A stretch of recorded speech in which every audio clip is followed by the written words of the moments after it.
Magazine.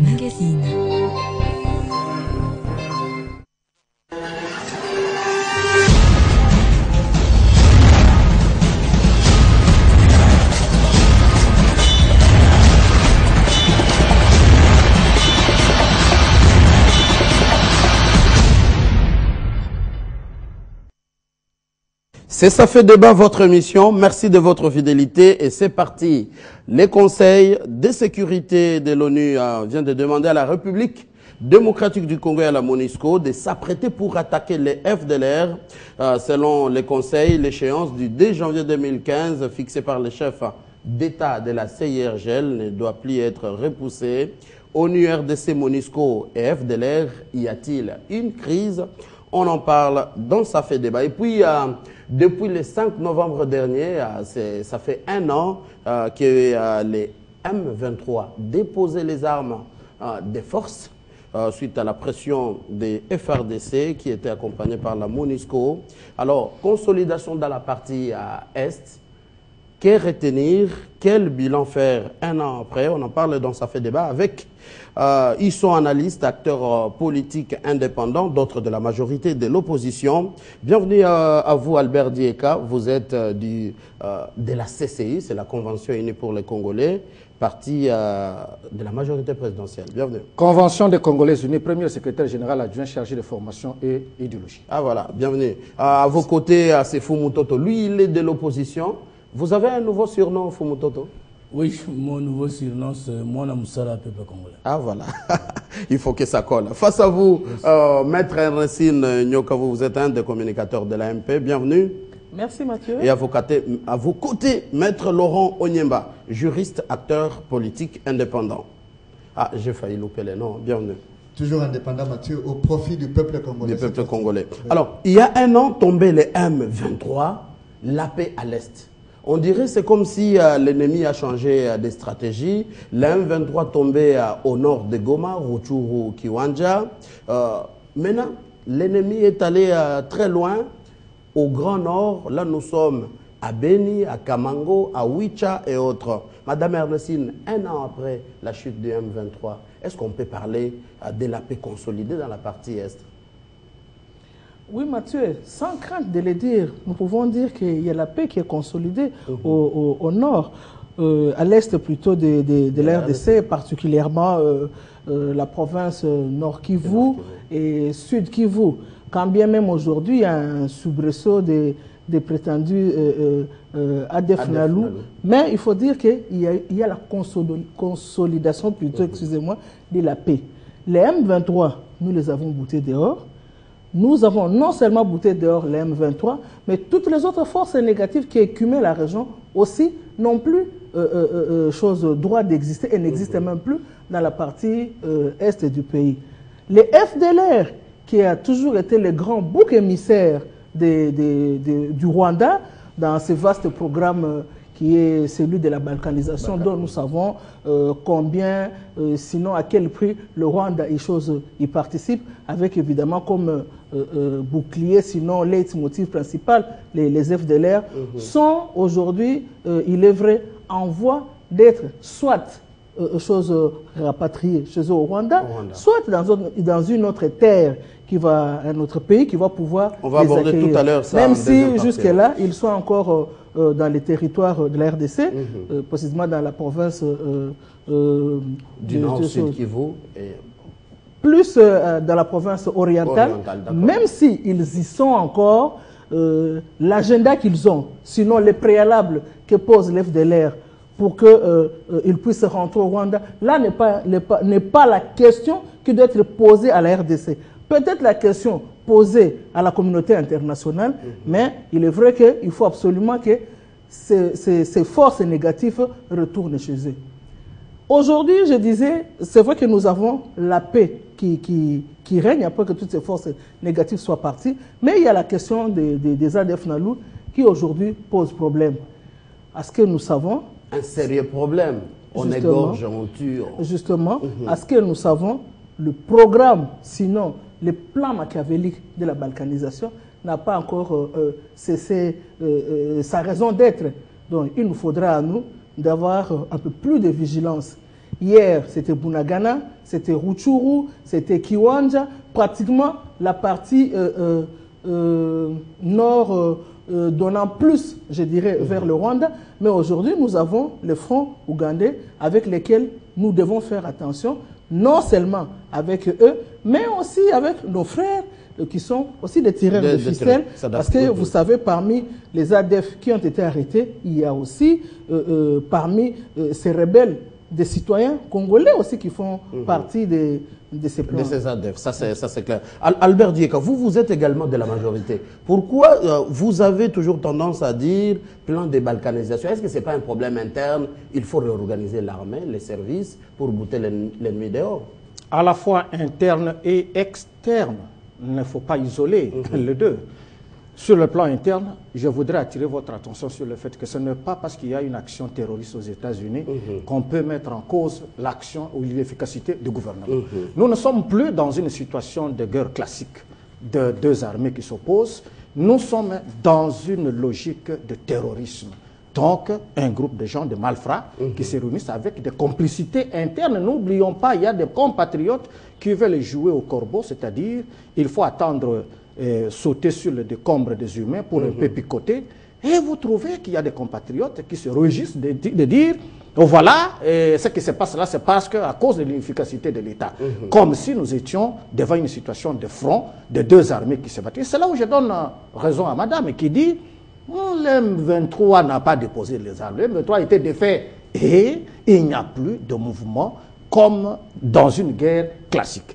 Je vous disais qu'il ne faut pas isoler les deux. C'est parce qu'il y a des complicités internes. Comment voulez-vous des informations que nous avons? Il y a des compatriotes. Aujourd'hui, les tracts circulent en dehors même de Béni, où on impose des conditions pour libérer certains compatriotes qui sont arrêtés et qui doivent être déférés devant la justice. Ça prouve effectivement que l'FDL Nalou, il y a des Congolais qui trouvent aussi leur compte à travers les tueries des Congolais. Ah, la question est-ce que là, vous ne donnez pas raison à Mboussa Nyamwisi qui a dit qu'il y a des complices au gradé à FRDC et autres dans lui-même, parce que les militaires dont on t'exige aujourd'hui avec des tracts qu'on les libère, mais ce fut son ancien garde-corps et c'est son commandant. Donc, vous voyez qu'il y a des gens qui attendent, ils restent à faune, ils attendent dès qu'il y a mort d'homme, dès qu'il y a tuerie macabre, pour espérer ainsi se remettre à la surface.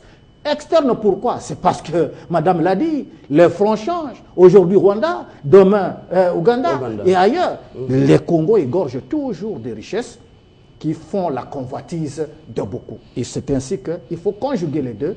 Au même moment que nous sommes en train de nous prémunir contre les invasions extérieures, au même moment aussi nous devons faire le toilettage dans nos rangs, surtout de ceux qui croient qu'il faudrait qu'il y ait des événements macabres pour espérer ainsi revenir à la surface de la politique. On va revenir à vous, de la majorité, avec une deuxième question. On termine avec l'opposition. On cherche à savoir comment expliquer, un an après les M23 défaits, ils sont allés avec... ils n'ont pas été démilitarisés jusqu'à présent. Ça se passe comment? Ils peuvent revenir à tout moment, Laurent Onyemba. Merci beaucoup. Le rôle de la communauté internationale. Je rectifie parce que je ne suis pas de l'opposition. Comme vous l'avez dit, je suis un libre penseur. Ce que je vais retenir, parce que nous sommes en face d'une dynamique qui inquiète. Je n'ai pas choisi de m'habiller en noir hasardeusement. C'est exactement un deuil aux Congolais qui meurent chaque jour de la machette et de la cruauté de certaines personnes qui se mettent dans des salons UP quelque part pour décider de la vie de certaines personnes et des Congolais. Une vie de moi, eh bien, ça s'appelle catastrophe humanitaire. Vous vous rappelez qu'en France, si un seul citoyen français au Darfour, eh bien l'État s'arrête et le président, où qu'il soit, dit quelque chose. Et donc, moi comme Congolais, je pense que je me dois de regretter et de célébrer, je le dis de façon négative, la mort de nos compatriotes abattus lâchement à Béni et ailleurs. C'est pourquoi je me suis habillé en noir. Alors, la question d'une année de M23, plutôt de la victoire, entre guillemets, parce que c'est quoi une victoire en fait? C'est quand on a gagné sur une dynamique qui va au-delà de votre point de vue, de votre force. Mais avec les événements de Béni, nous pouvons dire que l'armée congolaise notre armée à nous a vaincu l'ennemi. Mais est-ce que le Congo est en paix? C'est quoi un État? Voilà les tangentes. Voilà les dynamiques réflexionnelles qui nous permettent d'orienter notre réflexion, dépassionnant tous les débats. Ce n'est pas un débat de la majorité, ce n'est pas un débat de l'opposition. Mais quand vous prenez la section FRDC sur la M23, votre point de vue, vous êtes convaincu? Mathieu, c'est pourquoi je dis que quand un scientifique fait une analyse, il faut jeter les bases. Je vous ai dit qu'il y a eu affrontement entre notre armée et le M23. Et il a été indéniablement démontré que les M23 sont partis. Où ils sont partis, nul ne le sait. Et nous avons récupéré notre territoire. Aujourd'hui, le bilan est mitigé. Parce que ce qui s'est fait à Bunagana n'est pas aussi injustifié que ce qui s'est fait à Beni ou ce qui pourra se faire ailleurs. Qu'est-ce que ça veut dire? Ça veut dire pour moi que j'ai toujours salué l'avènement des réformes et des responsables de l'armée, comme le cas du général Olenga. On a vu qu'il faut impérativement une année républicaine et des gens sacrifiés, des martyrs comme Mamadou, pour libérer notre Congo. Mais où on a failli, c'est au niveau de l'État, au niveau de la programmation, au niveau de la vision et de la prévision, à pouvoir alimenter cette armée et à maintenir la victoire. Comment l'armée a failli, une armée qui a gagné? Je ne parle pas que l'armée a failli, je dis l'armée a gagné, l'armée a fait sa part. Mais à quel moment nous avons failli? C'est parce que nous n'avons pas pu concrétiser, je veux dire, consolider notre victoire. À quel moment, Mathieu? Il y a combien de temps? Soyez clair, on contribue à travers cette émission. Comment en consolider cette victoire? Mathieu, est-ce que je peux terminer ma réflexion? Je vous dis ceci, le bilan pour moi est mitigé. Le bilan est mitigé parce que l'armée congolaise a gagné sur le M23. Mais une autre manche noire, c'est que l'État congolais n'a pas pu consolider cette victoire au travers, je veux dire, une dynamique de consolider la paix et de continuer vers d'autres poches de résistance dont aujourd'hui nous regrettons le résultat, le cas de Beni. Deuxième chose, nous aurons compris que pendant 5 ans, on n'a pas pu mettre l'ennemi dehors. Mais après 10 ans, est-ce qu'aujourd'hui les arguments plaident en faveur d'une dynamique responsable dans un État que de sécuriser son territoire? Qu'est-ce qu'il en reste du pouvoir régalien d'un État de contrôler son territoire et de bouter dehors tout celui qui est dans un autre schéma de déstabiliser l'État? À quoi aura servi Umoja? À quoi aura servi Amani? Ça, d'accord. Alors, je termine en disant, une armée, c'est en fait une autre expression de la politique et de la diplomatie. J'ai toujours démontré sur cette table que la problématique de l'Est est une problématique dans une tripartite plouée.